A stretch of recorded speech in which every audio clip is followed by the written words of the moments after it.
Distinguished participants, ladies and gentlemen, all protocols observed. My name is Kithure Kindiki. I'm the Deputy President of the Republic, and thank you for clarifying, Madam President. Please, that there is no tension between the Deputy President of the Republic and the President of the Guild. The President remains President, isn't it? So all protocols observed. I'm delighted to officiate this convention, the seventh of this kind. This conference, or this convention, brings together media, representatives of government like myself, academia, civil society, technology companies, and all of us are here to define the future landscape of journalism in our nation. This rich mix of participants here today is an important ingredient in offering a holistic approach to the issues of discussion during this convention. The media is a powerful instrument for advocacy and education of the masses. With its tentacles in almost every homestead, the media shapes not only the opinions, but also the beliefs of citizens. Through its print, audio, and visual platforms, the media remains a leading source of information for the masses. With the advent of vernacular radio and television stations, Kenyans of all walks of life can now access critical information at the comfort of their homes and in their languages. We have moved from the one television, one radio station era to an era of a myriad of choices, including a new world of social media and artificial intelligence. These changes have had as big an impact on the media sector as it has had on all other segments of our society. Today, media houses are struggling to compete with non-traditional peers where integrity and standards cannot be assured. The transition to digital platforms has meant a reorientation and a recalibration, oftentimes at great cost. It is not lost on all of us that the evolution of a technologically driven world order now has the media fraternity as one of its many victims, if not casualty. The advent of the internet and the rapid growth of digital technology have revolutionized how we consume information and entertainment. It is therefore imperative that we all adapt or perish. The need for media actors to innovate is now. You must embrace digital platforms, diversify your content, and build on collaborations and partnerships outside the beaten path. Ladies and gentlemen, the relationship between government and the media has often been strained and marked by distrust, tension, and adversarial interactions. The media has been cited for advancing political and partisan interests sometimes at the expense of its core mandate of being the public watchdog. It has been blamed, maybe fairly, maybe unfairly, for the deterioration of public values through the glorification of immorality, vanity, and morbidity in pursuit of the almighty shilling. On the other hand, government has been accused of frustrating the media due to its publicization and profiling of issues in society. Government has been accused of seeking to control coverage through coercion and intimidation. Government has been accused of failing to protect media freedom and the personal safety of journalists. We must bridge this divide and build a working partnership grounded on accountability and responsibility. Both the media and government are charged with great responsibility, great power, great influence. And whoever is entrusted with great power and great influence must, and I say must, be subjected to great accountability. To whom much is given, much is required.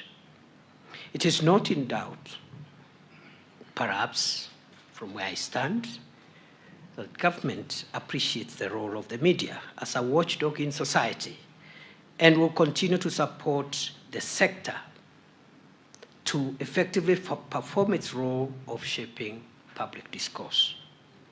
Through educating the public on current affairs, exposing malpractices, and holding government agencies and officials to account, the media contributes to the safeguarding of the tenets of our national values and principles of governance, which are espoused in Article 10 of our Constitution. However, the exercise of media freedom as guaranteed by the Constitution should be of necessity be tempered with a sense of responsibility, as I have said, and accountability. It is more common today to find single perspectives, barely tempered by a right of reply about perceived government action or inaction. Indeed, it is not uncommon to see small insert apologies, often a few days after a sensational story has been published, seeking to apologize and clarify positions, and only after a victim has called the media out for its misreporting, by which time the credibility of the victim is in shambles.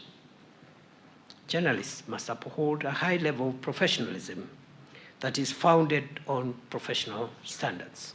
I am aware that the Kenya Editors Guild, as the Professional Association for Editors in Kenya, is dedicated to promoting media professionalism and credibility. I call on you to do more. The profession is expected to candidly critique and point out areas where the government can do better. As you do so, it is equally important to spotlight the reforms, initiatives, programs that occasionally government implements, sometimes without a lot of fanfare, to improve the lives of Kenyans. In other words, paint a comprehensive picture for the people of Kenya, both the good and what you think could be done better. Government does not ask to be favored. We do not request to be favored. No, we ask and indeed expect impartiality in your reporting, where you present all the facts and cover all sides of a story. Fair reporting, in a sense, should mean not reporting what cannot be verified. Reporting must not be aimed at tarnishing people or institutions' reputations. Just a few reflections.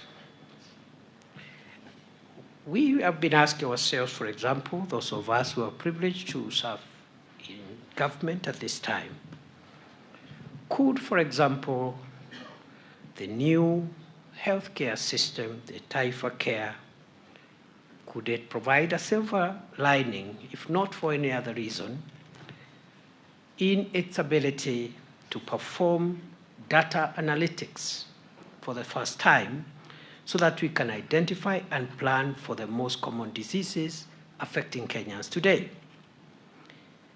Isn't the affordable housing program inadvertently providing avenues for our young TVET students to undertake industrial training, and for everyday masons, welders, and carpenters to become experiential teachers to these young minds?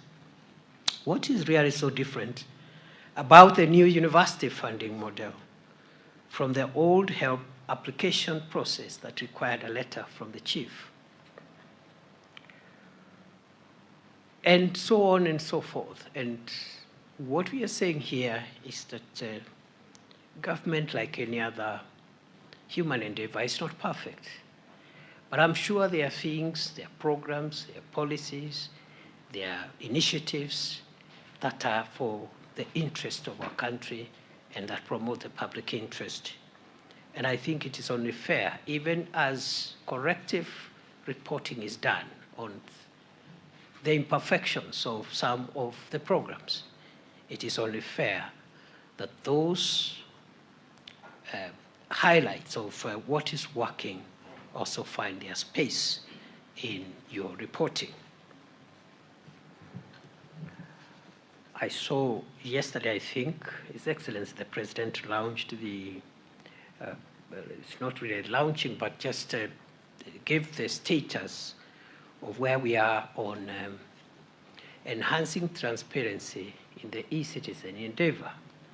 And he did report how government revenue that hitherto used to be pilfered, used to be mismanaged, as exponentially increased because of the transparency measures that have been put in place through the digitization of government services.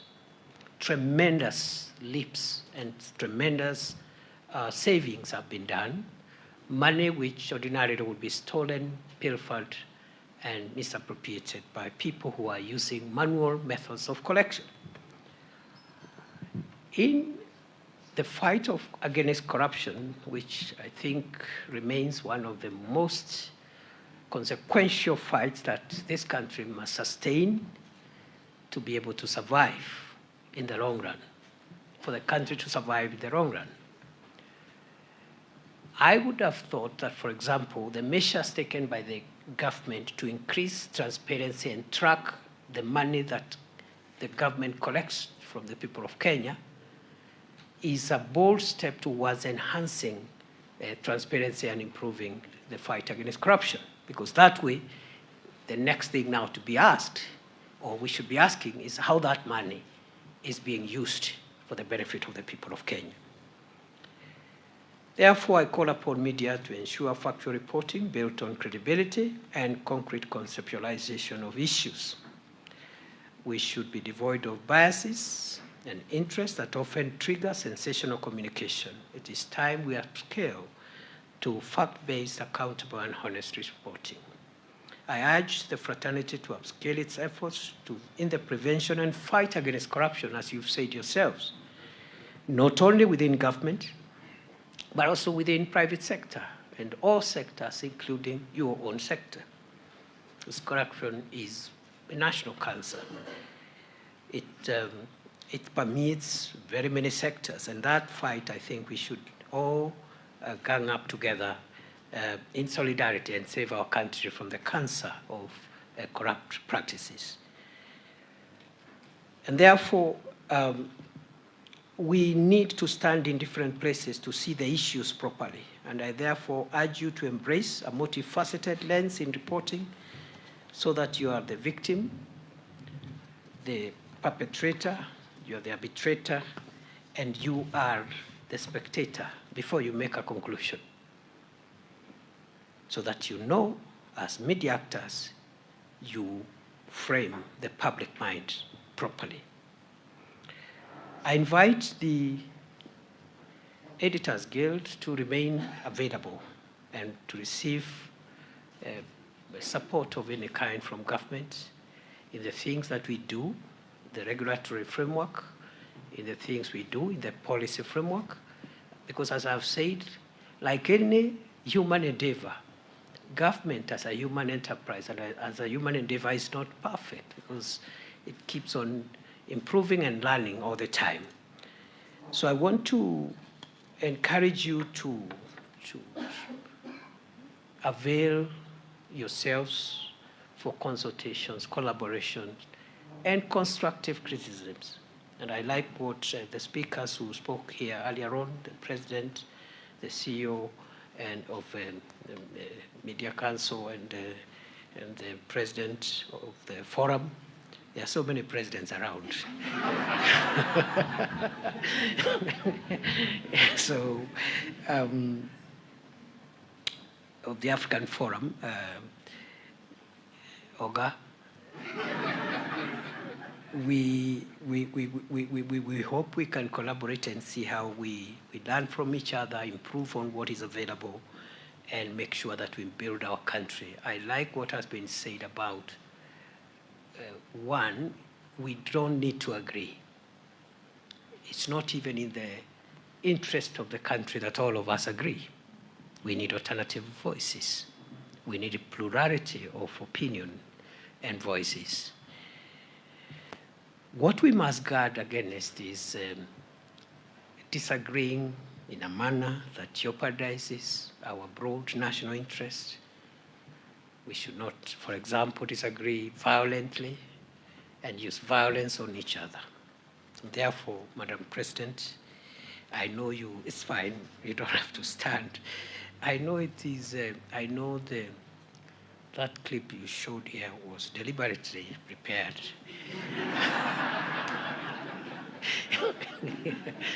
And the message is home. The message is home. And I better say no more because other than the current role, you know, I am the immediate security minister of the country. So some of the things you're saying, I'm familiar with them. You are familiar with them. Maybe because we were in different positions and roles, I could have a perspective that you may not have. But I also admit there are perspectives from your side that we could not have as government. So the thin balance, therefore, of how we articulate our differences of opinion and different positions in the transaction of our national life, whether politics, business, professions, we must make sure that in those transactions we don't hurt our national interests, especially the existential, foundational circumstances that assure the long-term sustainability of our country. Now, you know, the balances between freedom of expression, assembly, picketing, media freedom, access to information, on the one hand, heavy protections, quite elaborate protections in our Bill of Rights. How do we balance that with public safety and make sure that the constitutional order is not overturned by extreme expression of democratic ideas? And those balances are in the Constitution. We don't have to go very far. We'll find them there. And only hold each other to account when either of us is on the fringes of those balances. That is my plea. You know, our friends in the US had a democratic stress test like the one we had in June in this country. I would not call them protests. I would call them a democratic stress test. Because the tensions between the liberties of the citizen, which are immutable and entrenched, and the survival of our constitutional institutions, that delicate balance is something we will have to navigate going forward. I don't want to raise issues which are not for this forum. But I've been wondering, as a citizen of Kenya and as a leader and a member of this administration, we are guaranteed our freedoms in very absolute ways, sure. But I thought the same Constitution has also asked us to preserve the nation and preserve the constitutional order and its institutions. I thought so. I thought so. If that be the case, for example,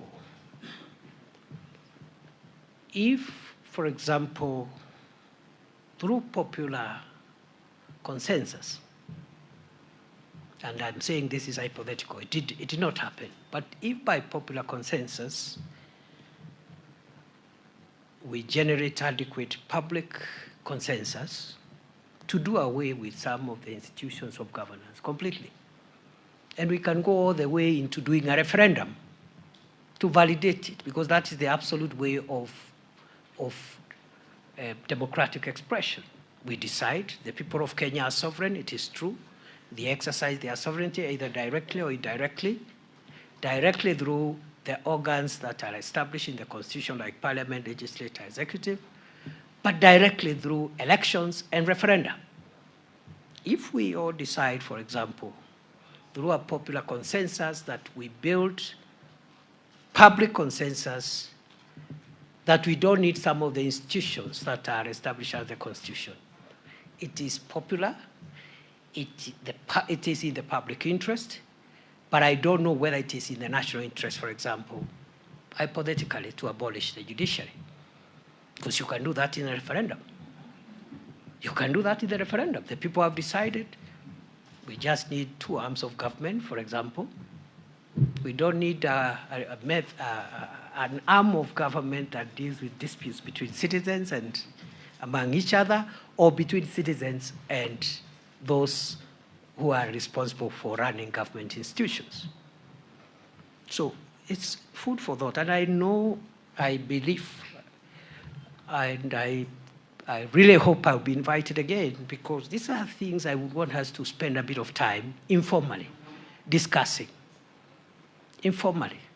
It costs nothing to exchange views. And you don't have to take my views. I also don't have to take all your views. Yeah? But because this is a formal process, I will leave it there and say the following things that are relevant as I close to this forum and the issues that have been raised, including the clip that was showed carefully and strategically. First, my sister here, our cabinet secretary for ICT, is one of your own. Is one of your own. She's, yes, a member of government and so forth, but professionally, she's one of your own. I am a member of government, but professionally, I'm an advocate of the High Court of Kenya. I am a member of the legal profession. Okay? That is a lifelong badge of honor we all carry, you know. So I see no reason why we should not have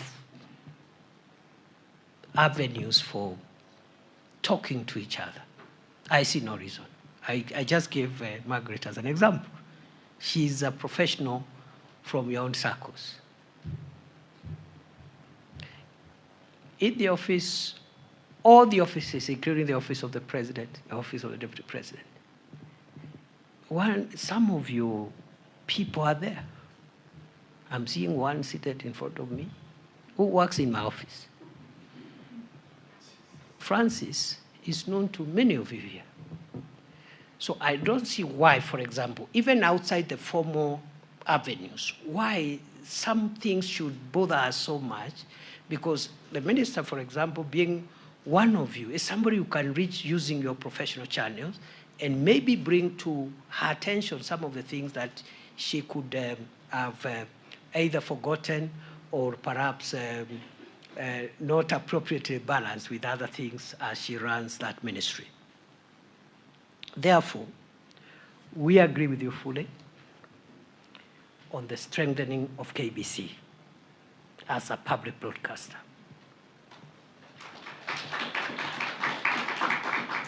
We equally agree with you fully and unequivocally on the need for us as a country governed by the rule of law and a constitutional order.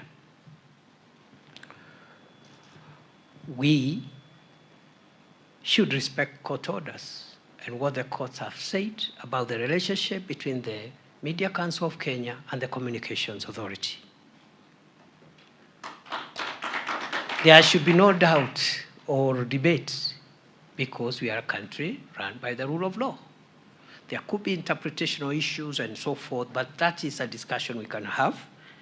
But I think there is nothing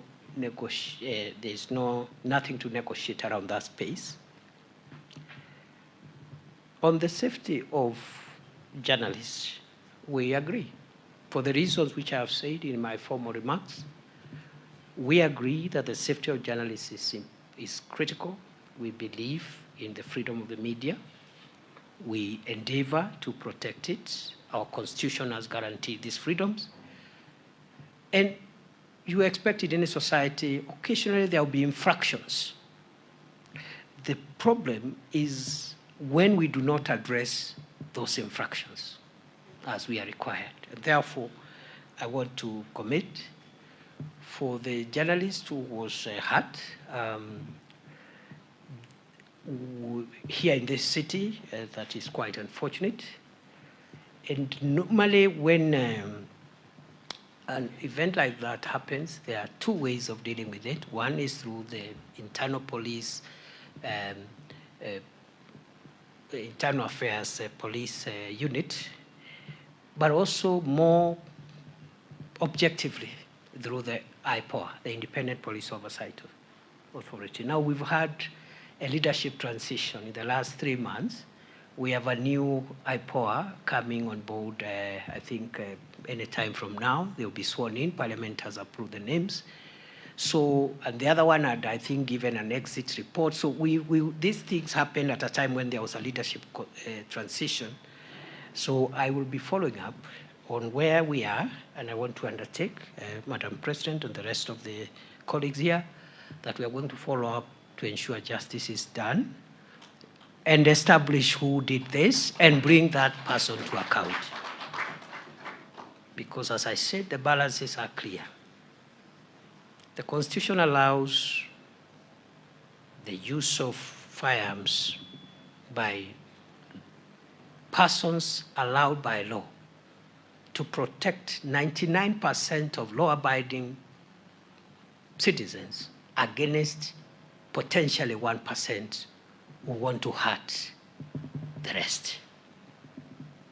The law allows. But the same law does not permit a police officer or an official of the security forces to use their firearms to hurt people outside the Constitution and outside the law. And therefore, I want to undertake that we will follow through, especially now with the new IPOA commission, to make sure that full justice is served. On the question of the board at the Media Council of Kenya, I am told in the next 2-3 weeks, the minister has told me we are finalizing the completion of population of that board so that we don't have governance gaps in the industry. The same applies to the Media Complaints Commission. I have noted and I'll follow up.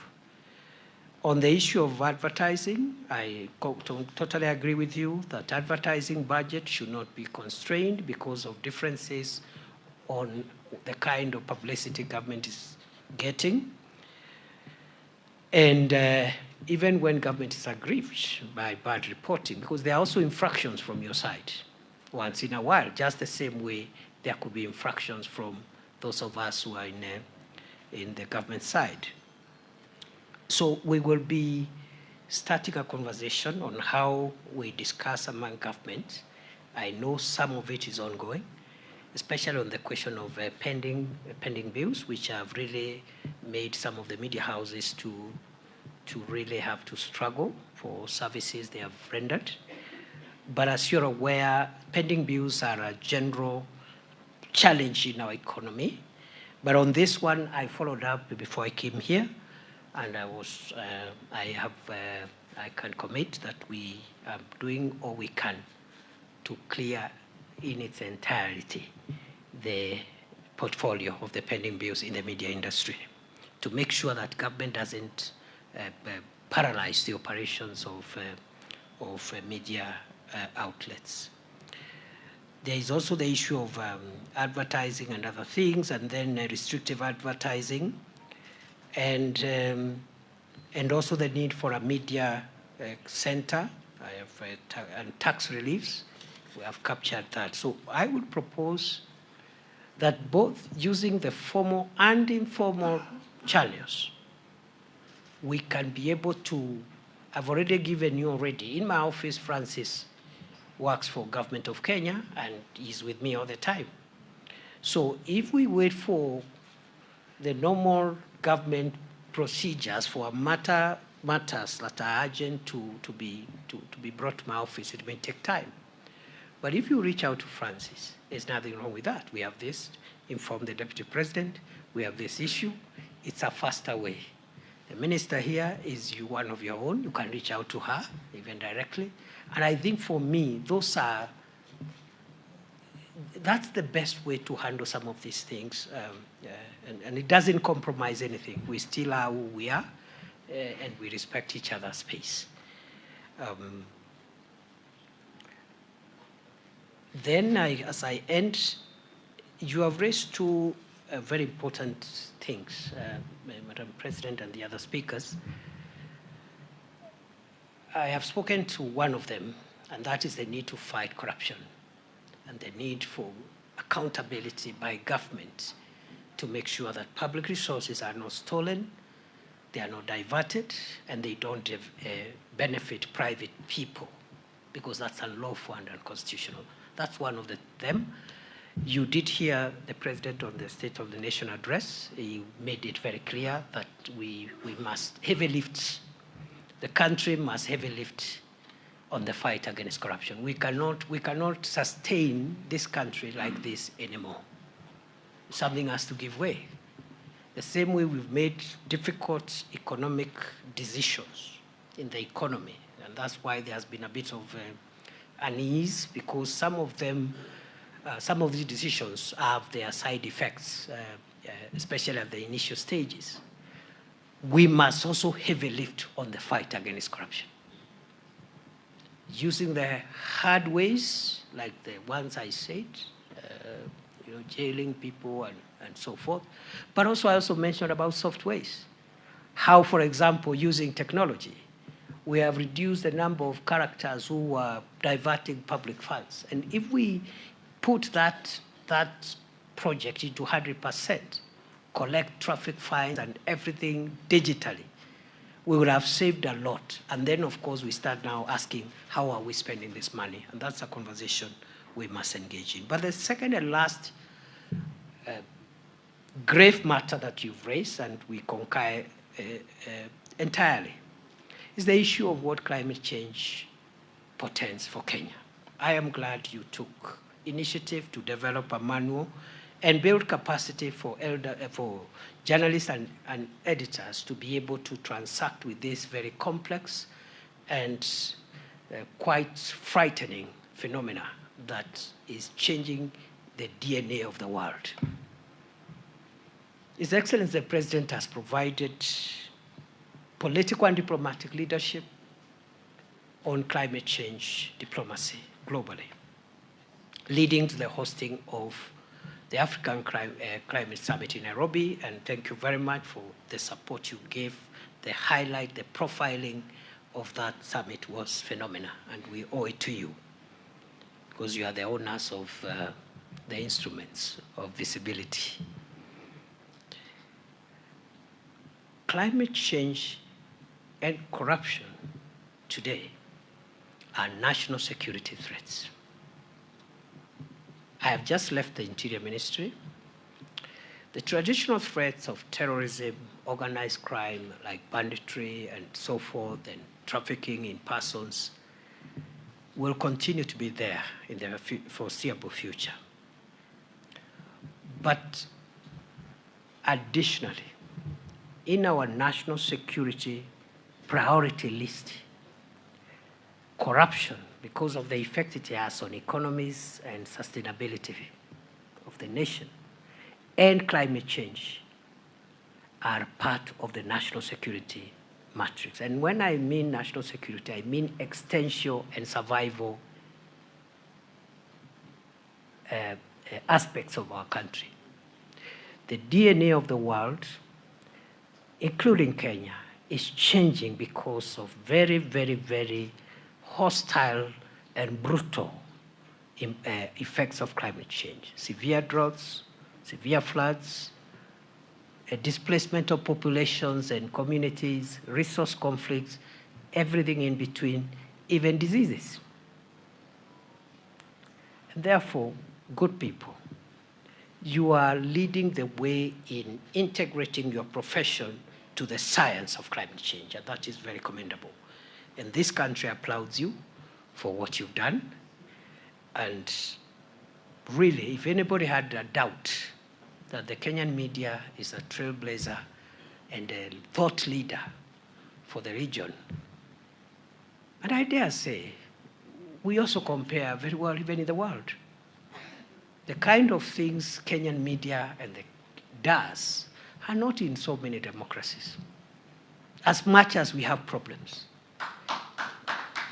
In fact, the reason why the challenges we have get highlighted and we get angry when infractions are committed is because our country allows the visibility of those infractions, and we have a very good media, a very good constitution, and I think we should all struggle to fit into the very, very, very good example that you provided so that other sectors can follow suit. Those are my remarks for today.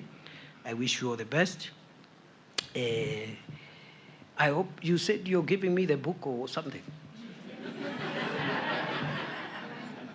That would be good.